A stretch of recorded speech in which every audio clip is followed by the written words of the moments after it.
nagkaroon ako ng alinlangan. So, hindi ko na asikaso itong pagbablog ko. Pero may gusto akong i-share sa inyo. Come on, Lods! Welcome back ulit sa aking channel. So, this is me, Liza Carmina. And matagal-tagal din ako hindi nakapag-upload ng mga videos. Kasi nga, sobrang busy din. At ayun nga, nag-my day ako before ng about sa pagre-review dito sa ating Glow Bomb, Rix Glow Bomb. Tapos hindi ko siya tinuloy kasi nga sobrang payat ko noon. Payat pa din naman ako hanggang ngayon, pero as in mukha talaga akong bungo noon. At para hindi kayo makapag-focus doon sa ire-review ko, makapag-focus kayo doon sa itsura ko talaga. Kung mapapansin nyo, yung aking face ngayon ay hindi ganun ka kinis na kasi ganun talaga ako pag nagbubuntis at pagkatapos manganak is nagkakaroon talaga ako ng mga pimples. Naman siguro ako nakakaranas nito. So meron kasi akong PCOS or polycystic ovarian syndrome. Hirap sa isang babae ang may PCOS. Kasi hindi mo mapigilan talaga. Hindi even yung mga skincare na ginagamit natin. So, ayun, meron pa rin tayo, magkakaroon pa rin tayo ng breakouts, sa stress, sa pagkain, yung iba tumataba. So, akin naman is, napayat din naman ako. Pero, ayun nga, nagkakaroon pa rin ako ng madaming breakouts. Pero for today, wala siya. Pero meron pa rin akong mga pimple marks. So, ayun, healing pa rin naman siya.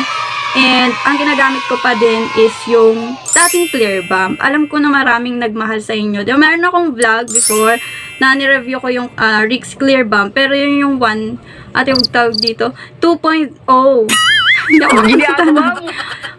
Rix Clear Bomb 2.0 yung nireview ko before. Yung, gumamit din ako ng 3.0 pero hindi ko na siya nireview. Pero ang ginawa lang ni 3.0 sa face ko is nag-heal lang siya ng pimples. Pero yung tipong glass skin na gusto ko yung before na Old Rix Clear Bomb, hindi niya nagawa. So, nung makita ko tong Glow Bomb, itsura niya talaga is yung Old Rix talaga. Pero yun nga, nagbago lang sa kanya is yung kahon niya mismo. Kasi yung kahon nila before, di ba, yung square na malapad. Square na malapad. So, ito siya ngayon. Wow. Yan. Kung makikita nyo. Kung ano yung laman mismo ng Old Rix. Ayun, ganun siya. So, ibig sabihin, yung formulation ng Rix Clear Bomb, Old Rix Clear Bomb, yun lang talagang nahiyangan sa akin. So, okay. For sure, ang daming mga good reviews na ibalik nyo yung dati, ibalik nyo na yung Clear Bomb. So, kung hindi mapabalik yung Clear Bomb, so nagpalit lang naman sila ng pangalan. Pero ito pa rin yun, guys. So, ino-order ko to sa Shopee. So, mura lang sa Shopee. Sobrang legit. Talagang well-packed siya. And, tawag dito, lahat is naka-sealed. Ito, yung mga ganito. Yan. So, yun. Honest review ko dito is maganda siya talaga sa face. At ito talaga yung hiyang ko. Walang iba. Ito lang talaga. So, yung formulation nito, yung brand, yung pangalan is maiba man. Pero yung formulation, yun pa din. At still Rix pa din. So, yun. So, kailangan, una, malinis ang inyong mga kamay. So, kung hindi kayo sure sa kalinisan ng inyong kamay, mag-alcohol din kayo. So, yan. So, ngayon, ito po ay hindi makeup tutorial. Ito po ay skincare siya talaga. So, ang gagamitin ko lahat dito is nakakabuti sa skin natin. Sa skin natin. Sa skin ko. Kasi depende yan. Merong hindi nahihiyangan nito. Sobrang tapang daw. Pero gusto ko siya kasi nga, ayun, matapang talaga siya. So, ito pa din yung itsura niya. Yung sabon, yun pa din. Ganun pa din. So, kung kayo ay fan ng Old Rix, ito na. I-check out nyo na doon sa nandyan yung link sa Shopee. So, ayan. Ang gamit ko, nakapaghilamos na rin ako kasi kaliligo ko lang din.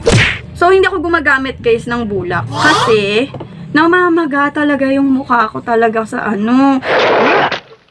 pag gumagamit ng bulak. Yung parang na-allergy siya na gano'n. So, kasi nga, masyado siyang matapang. And masyado ko rin naman kasing nakukuskus. Kumbaga, gusto kasi yung kagaya ng mga mild toners lang. Pero, hindi pa din. So, ito yung gagamitin. Ito muna. So, syempre, nagsabon na din kayo. So, kailangan magsabon na din. So, since naligo naman ako, ulit-ulit. Naligo naman ako, yan. So, dito sa palad ko siya lalagay. So, rub ko lang siya and then, ayan upward stroke. Wow! Pati yung leeg, sinasama ko pa din. Nagpapalit balat yan. O, ayan, o, may makikita kayong sugat dyan. Hindi yan chikinini. Ano yan? Nagasgas ko masyado. Okay. Ayan. So, kung mapapansin nyo, wala na talaga akong pimples. Anywhere, everywhere. Pero, syempre, may mga marks tayo dyan. And nagkaroon, aminado naman ako na nagkaroon talaga ng malaking pores.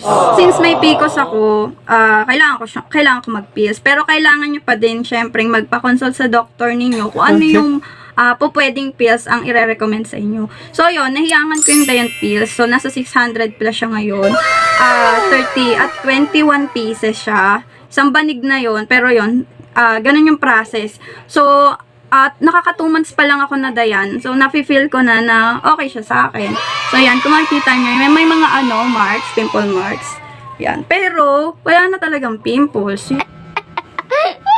Yun yung kagandahan doon. So, after natin gumamit ng Glow Bump Toner, so, isusunod natin is Glow Bump Sunscreen. Yan. So, eto, sobrang gusto ko talaga ng ng pagka texture niya. So, yun nga pala, ilalagay ko din sa link dito sa Shopee ko. Merong mga nagtitingi ng ganito. So, I think 85 pesos ang isa nito. So, syempre, ang usually kasi sa akin, ito talagang nauubo. Kasi madami akong maglagay ng sunscreen talaga. Okay. So, yan. Ganon-ganon niya lang siya.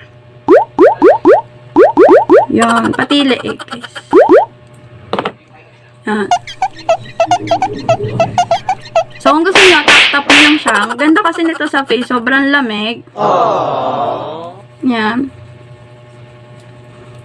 Saka wala siyang white cast. White cast. Diba usually talaga, may mga sunscreen, may white cast talaga yan. Pero syempre ito, wala. So, ayan. Ganun lang siya. So, ayan. Wala akong makeup na nilalagay at hindi ako nagme-makeup talaga. Wala akong ipapatong dito kasi ang nangyayari sa akin, pag naglalagay ako ng mga powder, nagkakaroon ng reaction yung aking mukha. Kasi nga, rejuvenating. Itin nyo lang to for 1 month or 2 months. Yun lang, maximum na yun. Pero sa akin kasi talaga, matagalan ako gumamit nito. Kasi, after, di ba, pag nagtuklap na siya, 10 days akong hindi nagamit, tapos gamit ulit ako. Ganun yung ginagawa ko. Umaga pinapahinga ko kasi hindi naman pwedeng araw-araw tayo bakbakan. Sabakan dyan sa mga, siguro baka mabura na yung pagmumukha natin. So, yan. Ganun. Yan. So, kung mapapansin nyo, habang, ayan, after ko maglagay nito, ano bang tinatawag nila? Parang oxidizing. Yan. Nag-oxidize. So, next is yung lipstick na gagamitin ko. Hindi talaga siya lipstick, kundi lip therapy. Ito yung aking, dati, product. So, sold out na yun lahat. Wala na kayong mabibilhan nito. Or, gamit kayo nito. Yan. So, Vaseline. So, yun. Lip therapy lang talaga yung ginagamit ko. And, so, yun nga. Kasi hindi talaga ako masyadong naglili-lipstick. So, yan. Konti lang. Kasi yung gagamitin natin na sa lips natin is yung talagang makakatanggal ng mga bitak-bitak. Wow! Yan. So, ginagamit ko to umaga sa kagabi. Okay. Yan. Sobrang pula. Tapos, mga 3 to 5 minutes, tatanggalin na siya. Gamit kayo ng tissue. Okay. So, ayan. Kumuha ka na ako ng tissue. 5 minutes naman natin. So, wag nyong i-rub sa top lang. Ang tawag doon, ganito lang. Sobrang pula. So, yun lang.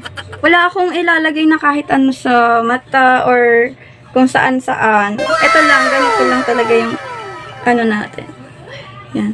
Kahit blush on, hindi ako nakakapaglagay kasi nga baka magkaroon ng tawag dito, hindi kasi ako pwede ng mga mix and match na ganyan. Kung ano lang talaga yung hiyang ko, yun lang talaga. Okay. Ayan. So, kita pa din. Pero hindi na ganun ka show kagaya di tulad nung before na talagang as in kitang-kita. Yan. So, yan, nabawas-bawasan na. And, nakakatuklap lang ng face ko ngayon. So, yan. Ayun lang, guys. Thank you for watching. At sana marami kayong natutunan.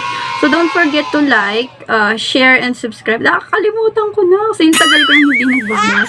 So, yan. Pakishare nyo ito kung sa tingin nyo ka-share ba siya. So, yun lang naman. So, yun. Thank you and God bless.